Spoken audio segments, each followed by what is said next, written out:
Oh, hi there. Good evening. Um, it's only a few short hours away before Team USA will play Team Canada in the Olympics for 2026. Men's hockey, kind of important, especially right now. Well, okay, I'm gonna say what so many people know already. The Olympics is a total sham. Everything about it is riddled with corruption. It's the event nobody really wants to host. It's like they're paying off some sort of international boogeyman. That's the truth of it. Like the Pied Pipers come around and you gotta pay them because all this economic prosperity that they say that the place will get after hosting the Olympics. None of that is actually true. Money sort of just disappears. Lots of money just sort of disappears. And although it wasn't financially crippling for Vancouver, for say, you could definitely make the case that we did not benefit from it whatsoever. And I'm cheering for the United States. If you hadn't noticed, I've lived in Canada my whole life. I was born here. I even made some money in my life so far, and I plan on making more, of course. Um, but yeah, I'm not cheering for Canada because Canadians, for the most part that I've dealt with, are assholes. Insufferable, like egotistical assholes. Unpleasant to be around. And they all think they're all nice. They're not. I mean, that's wonderful propaganda that the Canadian government has put out that people actually genuinely believe that Canadians are nice people. It's like, try living here. And I even live in a not bad area of the city. And it's like, no, the people here are horrible. So, what do they say when they see me wearing a Trump hat? They go, oh, why don't you move to the U.S.? I would prefer the U.S. moved here. Um, it's still Vancouver here, but and I'll cheer for the hockey club. Unfortunately, they have some troubles right now. Hopefully, they get a high draft pick. But I'm still a Quinn Hughes fan. I'm wearing his jersey. He's in Minnesota right now.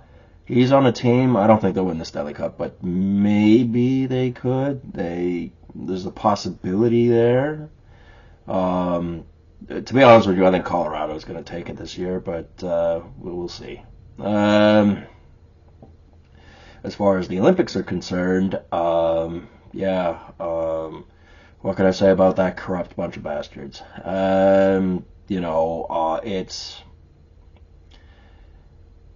It's a sad state of affairs that the world is in the situation that it is, and there are so many things that are overtly wrong with society that most Canadians they don't look at themselves in the mirror and see themselves for what they really are. Um, yeah, I mean, you could be born here, you could be a Canadian citizen, you could wave the Canadian flag around, you can have one of those little flags on your car when you're driving by, but that doesn't make you a good person, not by any stretch of the imagination. Um, and it really ought to not be that way, but humans as a species of animal, uh, we naturally discriminate. That's the truth. Canadian society has told us not to discriminate based on race, but when you really start looking at society, you know that isn't true at all. And not only that, there are plenty of people out there that discriminate for other types of reasons. I mean, I got sent to Coventry because of mental health things. And, did I do anything nefarious? No. But it doesn't take much. A few people saying some shitty things about you because they don't like something about you, like if you're wearing a Donald Trump hat, Make America Great, then some people will choose to believe these things because it's simply easier. I mean, I have had people who I've debated on the internet before turn into an argument, um, start implying that, because I'm wearing a Donald Trump hat, that I have something to do with the Epstein files. And it's like, no. There are plenty of people that do have their names mentioned, like Mark Carney, for example, great Canadian people. And who do they vote for? They vote for the biggest crook because he had a look about him. His physical appearance had a look about him. That's why they voted for him. Because people are stupid. Like, now, because of this great anti-Donald Trump thing, blah, blah, blah, everything Mark Carney's doing right, and he has to unify the country, and he's making alliances around the world, like with the Chinese communists. The Chinese communists want to conquer this country, and they'll do it in a lot more violent fashion than Donald Trump would. But that doesn't jive with the media, right? The media is about the Liberal Party, and there's just so many people stupid out there who, they go, well, I do landscaping, man, like, that's my thing. Politics, they'll confuse me. And it's like, there was a guy named Pierre Poilievre. He had an idea on how this country could make money and really, push back on the tariffs. Whereas Mark Carney has to go crawling to other empires, begging them to help him. And who knows what shifty fucking things he's doing.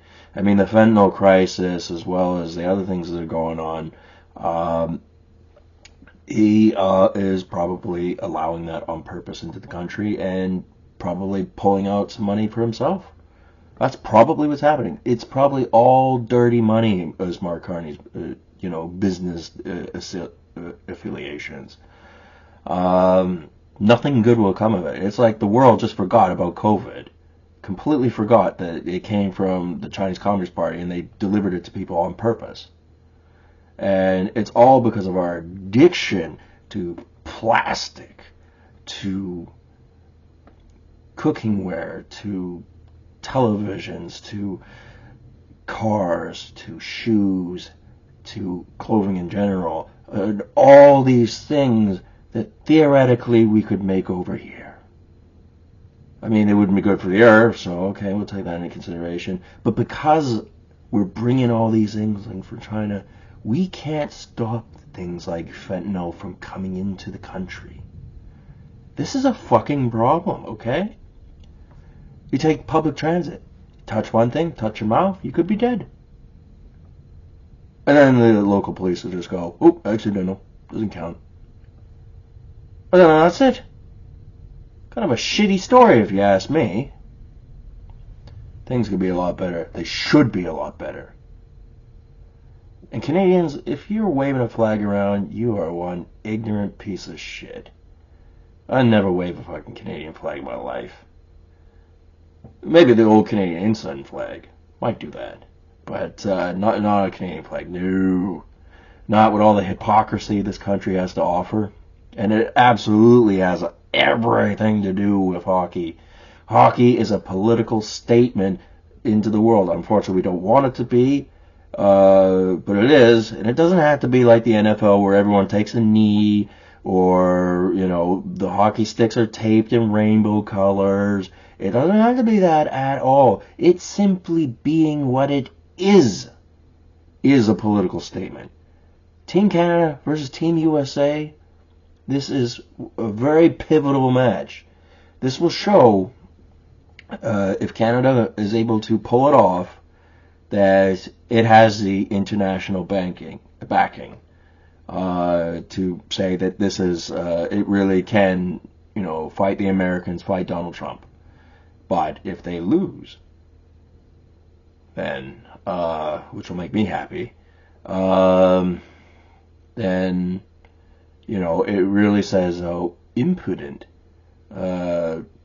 Canada really is. and that this trade conflict they have with the United States, the current political leadership in the Liberal Party, Mark Carney, cannot stop it. And we're talking hundreds of billions of dollars, an absurd amount of money. And if you think they don't use that to influence games like this, then not much I can do for you. You got full-blown retard syndrome, you know. And a lot of people go, oh, well, where do you get your information from? YouTube? And I go, I watch TV here, might read a newspaper, might watch the YouTube. The thing is, I think for myself. I don't get brainwashed into a way of thinking. And I'm choosing the options I think are best, and they're not the most popular around here.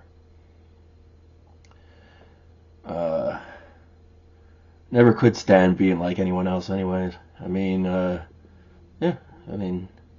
been somewhat successful in this country, but financially. But as far as being proud of this country in a lot of ways, I am not proud of this country. It has a lot of really horrible areas in it as well. And, whenever it fumbles and drops the ball, they sort of, cover it up. Like that satanic goat fuck out in Tumbler Ridge. The suspect, Jesse Van Rootsteller was his name. I say his name because he's not a woman. Never was a woman. Don't believe in that woke nonsense. But he thought he was transitioning for a number of years, and he was mental health. And because he dropped out of high school, Jesse, more than likely had almost no friends, and probably turned to transgenderism as a way of feeling accepted, I suppose. But in reality, he would have lived a life of isolation himself. And there would have been someone talking to him in such a way on the internet that it would be hard to pinpoint exactly who was talking to him, why they were talking to him, and all this sort of stuff. And you know who I think it was? I think it was the local RCMP. I think it was the local mental health. I think there were red flags saying, watch out for this Jesse Van Rootsteller. And they didn't have him under control. 18-year-old punk, and you couldn't handle him. Yeah, the Canadian legal system fucked up. But are they taking any of the blame for that? No. Wouldn't do something like that. I'm sure punishments will go around behind the scenes, but the Royal Canadian Mounted Police will kind of not publicly take the blame for anything. Why would they?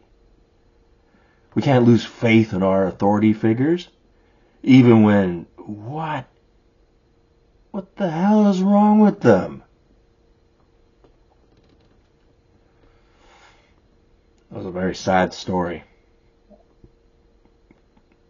The concept that flies right over the heads of persons who work for mental health, who work for the RCMP and things like that is, it is not difficult to convince somebody like Jesse Van Rootsteller, who is believed would do something, for them not to do it.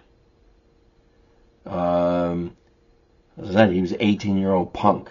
How hard and would it have been to convince him not to do something so horrible? Complete idiot. And they bumbled. They fucked up. And it led to that. And it was all because they kept pushing the envelope, seeing how far they could push it and get away with it. And then Jesse Van Rootsteller did what he did.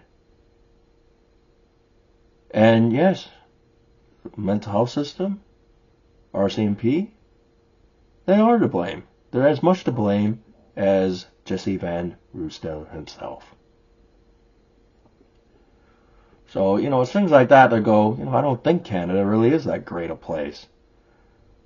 But I'm going to put all that aside for a moment, and I'm going to talk about how great the U.S. is. ICE is amazing. Okay, there was that accident in Minnesota, regrettable. But overall, the deportation of illegal immigrants that's a good thing. It's the people who, go, oh, fuck, ICE, blah, blah, blah. Do you see the characters they're actually deporting out of the United States? Do you see what they are? How do you defend a neighborhood that gets taken over by a gang of Latinos selling drugs, committing violent crimes, and doing things like that? How do you excuse that and go, no, ICE is the problem? We don't want their violent criminals here. So they get deported. They're not the Gestapo. They're not the SS. They're not shooting, these illegal immigrants. They're sending them back to where they came from. You want to commit crimes? Do it in your own country. And then the crazy left acts like that's totally illogical. And they act like they're targeting innocent people. No, you're not innocent. You broke a law. Broke many laws.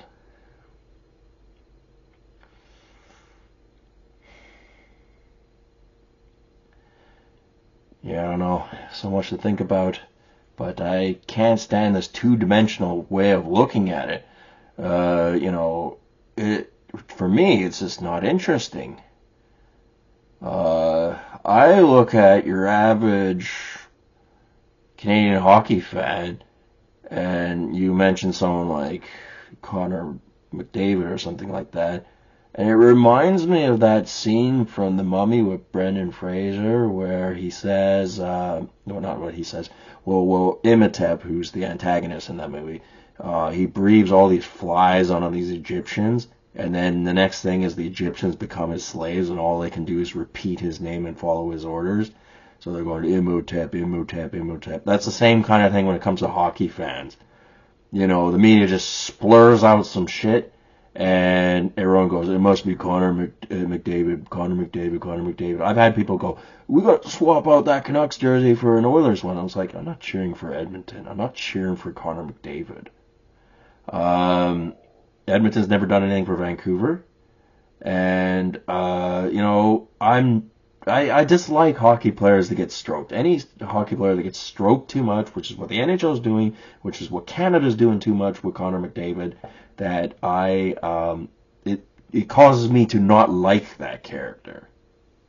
And then the fact that he's being stroked by Mark Carney himself, that makes it even worse.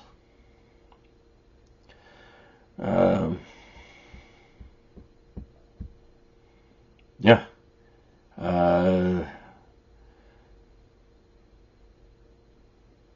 It would be so funny if the Americans win. Could go either way at this point in time. It's really hard to say, but I'll be rooting for the United States, and I want Connor McDavid to be denied again. I mean, he can't help it that his biggest fan is Mark Carney, but that don't mean nothing to me. He would never pay my rent. He would never pay a fan of his their rent. Connor McDavid does not care if you cannot pay your rent. He doesn't even know. And, that is what is appropriate for him from his position, but it is the truth. So do not suck up to people who don't even want to know you are a person. You mean, wear their jersey, sure. But I go, He's just some other dude. He's not going to pay my rent. So I'm not going to play the game of watching hockey the way they tell us to watch it. They're telling us to watch it and think of it in a stupid manner. Anyway, I've been all over the page. I brought up some heavy subjects. Yeah, I mean, to sum it all up, yeah, Canada's not a good place. No. And America has a lot of faults, but it can be a great place. And I think they deserve to hoist the gold medal this year. And the Stanley Cup. Again and again and again and again until Canadian morale is down the tubes. You wanted to vote Liberal? Go ahead, vote Liberal.